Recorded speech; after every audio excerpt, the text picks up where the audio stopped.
जिन लोगों का लिगामेंट में डैमेज आ जाता है, चाहे वो ACL हो, PCL हो, LCL हो, MCL हो घुटने के अंदर, उन लोगों में इनस्टेबिलिटी, घुटना हल्का हल्का सा हिलता है और कट कट की आवाज़ दे सकता है। घुटनों में कट कट की आवाज़ क्यों आती है और उसे कैसे ठीक किया जा सकता है? दोस्तों, अगर आप ये वीडियो पूरा देखेंगे तो आपके घुटनों में जो कट कट की आवाज़ है वो कैसे ठीक हो सकती है, वो आपको पूरी जानकारी मिलेगी इसकी और आप ठीक हो जाएंगे। आप हमारे चैनल को सब्सक्राइब कीजिए और बेल आइकन दबाइए ताकि जो हम नए नए वीडियोस बनाते रहते हैं हेल्थ के रिलेटेड, उसकी जानकारी आपको मिलती रहे और आप कोई भी हमारा वीडियो मिस ना करें। क्योंकि बहुत सारी क्वेरीज आती है, बहुत सारे क्वेश्चंस लोगों के आते हैं जिनका वीडियोज़ मैं ऑलरेडी बना चुका हूँ। तो अगर आप सब्सक्राइब कर रखेंगे, बेल आइकन दबाएंगे, तो आपको रोज़ नोटिफिकेशन आते रहेंगे नए नए वीडियोस के, जो आपको सुरक्षित और हेल्दी रखेगा। घुटनों में कट कट की आवाज़ आने के कई सारे कारण होते हैं दोस्तों। पहला कारण होता है कि आपकी एक पर्टिकुलर मांसपेशी, जिसको बोलते हैं VMO, वास्टस मीडियलिस ऑब्लिकस, वो वीक है। क्यों वीक है? क्योंकि आपने कभी VMO की एक्सरसाइज नहीं करी, या फिर अगर आप जिम जाते हैं तो आप क्वाड्रिसेप्स और हैमस्ट्रिंग को ट्रेन करते हैं, कभी VMO को ट्रेन नहीं करते। इस वजह से जो आपका पटेला है, जो आगे की टोकरी है घुटने की, वो पीछे फीमर पे भिड़ने लगती है और कट कट की आवाज़ आती है। अगर हम इस पर ध्यान नहीं देंगे तो धीरे धीरे पटेला और फीमर के बीच का जो कार्टिलेज है वो घिसने लगता है और आपको एंटीरियर नी पेन, कॉन्ड्रोमलेशिया पटेली, इस तरह के डिजीज़ डेवलप होने के चांसेस रहते हैं, जिसके अंदर आपका सीढ़ी उतरना चढ़ना बड़ा मुश्किल हो जाता है, लो हाइट से उठना बहुत पेनफुल रहता है। तो अगर आपको एंटीरियर नी पेन है, घुटने के आगे की तरफ पेन हो रहा है, जो कि सीढ़ियों में बढ़ रहा है या फिर तब बढ़ रहा है जब आप लो हाइट से उठ रहे हैं, तो आपको VMO एक्सरसाइजेस करनी चाहिए दोस्तों। तो आपकी कट कट की आवाज़ भी खत्म हो जाएगी और पेन भी खत्म। VMO एक्सरसाइजेस के लिए हमने वीडियो बना रखे हैं, तो आप नीचे लिंक पे VMO एक्सरसाइज का वीडियो देख सकते हैं। दूसरा कट कट की आवाज़ का कारण होता है कि आपके लिगामेंट में डैमेज आ गया है घुटने में। तो जिन लोगों का लिगामेंट में डैमेज आ जाता है, चाहे वो ACL हो, PCL हो, LCL हो, MCL हो घुटने के अंदर, उन लोगों में इनस्टेबिलिटी, घुटना हल्का हल्का सा हिलता है और कट कट की आवाज़ दे सकता है। इस कंडीशन में अगर आपको ऐसा लग रहा है कि चोट के कारण आपको कट कट की आवाज़ बढ़ गई है, तो आप अपना MRI कराइए।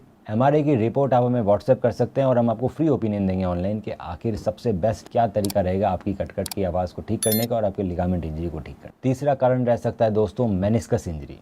तो दो घुटने के अंदर जो ऊपर वाली और नीचे वाली हड्डी होती है, फीमर और टीबिया, उसके बीच में मेनिस्कस होता है, जो कि शॉक एब्जॉर्बर की तरह काम करता है। अगर किसी चोट की वजह से आपका ये मेनिस्कस फट गया है तो भी कट कट की और पॉपिंग साउंड्स आ सकती है। इसे आप आसानी से MRI में पता लगा सकते हैं। चौथा कारण रहता है दोस्तों कार्टिलेज घिसना। जैसे जैसे हम ओल्ड एज में जाते रहते हैं तो हमारे घुटने की जो गद्दी है, जिसको कार्टिलेज बोलते हैं, वो घिसता रहता है। कार्टिलेज हमारे ऊपर वाली हड्डी फीमर के भी ऊपर होता है और नीचे वाली हड्डी टीबिया के भी ऊपर होता है और पटेला उसके ऊपर भी होता है। तो ये एक तरह की बोन की कवरिंग है जो कि हमारे जॉइंट्स को स्मूथ बनाती है, जैसे कि हमारे गाड़ी में रबर के टायर होते हैं। उसी तरह से कार्टिलेज हमारे घुटने का टायर है। जैसे जैसे हमारी एज बढ़ती रहती है, हमारा कार्टिलेज धीरे धीरे घिसता रहता है। जब वो ज़्यादा घिस जाता है दोस्तों, तो बहुत सारी लूज बॉडीज बन जाती है जॉइंट के अंदर, जो कट कट की आवाज़ दे सकती। साथ में जब पूरा कार्टिलेज घिस जाता है तो हड्डी पे हड्डी टकराने लगती है, जिसकी वजह से भी हमारे जो बुजुर्ग लोग हैं उनमें कट कट की आवाज़ आती है। कितना कार्टिलेज घिसा है इसके को पता करने के लिए सिंपल आपको दोनों पैरों का स्टैंडिंग एक्सरे लेना है, AP व्यू में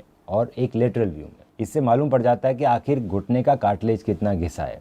जब हम किसी यंग पर्सन का एक्सरे लेते हैं जिसका कार्टिलेज अच्छा होता है, तो दोस्तों ऊपर वाली हड्डी दिखती है फीमर, नीचे वाली हड्डी दिखती है टीबिया, पर उन दोनों के बीच में हमें मोटा गैप दिखाई देता है, क्योंकि वहाँ पर कार्टिलेज और मेनिस्कस होते हैं। अगर आप कार्टिलेज और मेनिस्कस थिक है तो वो दोनों हड्डियों के बीच में थिक गैप दिखाई देगा। जैसे जैसे हमारी एज बढ़ती रहती है, हमारा कार्टिलेज घिसता रहता है, मेनिस्कस फटते रहते हैं, तो हमारे हड्डियों के बीच का जो गैप है वो धीरे धीरे कम होने लगता है। तो जितना कम होगा उतना ज़्यादा सीवियर ऑस्टियोआर्थराइटिस आपको डेवलप हो गया है। अगर जब हड्डी पे हड्डी चिपक जाती है, मतलब गैप पूरा खत्म हो गया है, ये कंडीशन काफ़ी सीवियर होती है और इसमें अमूमन लोगों को नी रिप्लेसमेंट करवाना पड़ता है, क्योंकि चलना फिरना मुश्किल रहता है। अगर आप चाहते हैं कि आपका नी रिप्लेसमेंट नहीं हो, तो जब आपको कट कट की आवाज़ आने चालू हो रही है, जब आपका घुटना पूरी तरह से नहीं घिसा है, अगर आप रेगुलर एक्सरसाइजेस करेंगे नी की, तो ये घिसना कम हो जाएगा और हो सकता है कि आपका नी रिप्लेसमेंट बच जाए। पांचवा रीज़न रहता है दोस्तों, किसी मेटाबॉलिक कारण के चलते आपके घुटने में डैमेज हो गया है, जैसे कि gout, rheumatoid arthritis.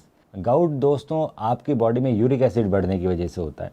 Uric acid कैसे बढ़ता है? कुछ कुछ लोगों में कुछ एंजाइम्स नहीं होते जो कि यूरिक एसिड को डाइजेस्ट कर पाएँ, उसको मेटाबोलाइज कर पाएँ। तो जिन लोगों में वो एंजाइम्स नहीं होते, वो कई बार बाद में भी ऐसी कंडीशन डेवलप हो जाती है। तो उसमें कुछ पर्टिकुलर खाना खाने से, जिसके अंदर हाई प्रोटीन होता है, जैसे कि मिल्क, एग्स, मीट, या फिर राजमा, चना, या फिर अल्कोहल, ये लेने से आपके बॉडी में यूरिक एसिड एकदम से शूटअप होता है और वो यूरिक एसिड आपके घुटनों में जाके जम जाता है, जिसके कारण आपके घुटने के कार्टिलेज घिस जाते हैं और आपको कट कट की आवाज़ आ सकती है, आपको घुटने में सूजन आ सकती है, आपका घुटना दर्द कर सकता है। इसको पता करने के लिए आपको ब्लड इन्वेस्टिगेशन कराने पड़ते हैं यूरिक एसिड के, और अगर यूरिक एसिड बढ़ा हुआ आता है 6 से ऊपर तो डॉक्टर आपको गाउट डाइट फॉलो करने की सलाह देता है। साथ में बहुत सारी टैबलेट्स आती है जो हम लोग देते हैं ताकि आपका यूरिक एसिड कंट्रोल में रहे। रूमेटॉइड आर्थराइटिस के कारण भी घुटने ख़राब हो जाते हैं दोस्तों, कट कट की आवाज़ आती है। रूमेटॉइड आर्थराइटिस में जनरली लोगों के जो छोटे हाथ होते हैं उसके अंदर भी सिम्टम्स होते हैं, जो छोटी उंगलियों में दर्द होना, सूजन आना, सुबह सुबह अकड़न होना, ये अगर आपके घुटने की सूजन और कट कट की आवाज़ के साथ है तो हो सकता है आपको रूमेटॉइड आर्थराइटिस हो। इसको पता लगाने के लिए कोई ब्लड इन्वेस्टिगेशन करने पड़ते हैं, जैसे कि RA factor, NT-CCP, ESR, CRP, CBC, इसके मदद से पता लग जाता है कि आपको रूमेटॉइड आर्थराइटिस है या नहीं है। तो दोस्तों, अगर आपको इनमें से किसी भी तरह के सिम्टम्स आ रहे हैं और आपको लगता है कि आप अपनी बीमारी पकड़ नहीं पा रहे हैं तो आप हमें अपनी MRI और एक्सरे भेजिए, अपने सिम्टम्स लिख के भेजिए और हम आपको फ्री ऑनलाइन ओपिनियन देंगे।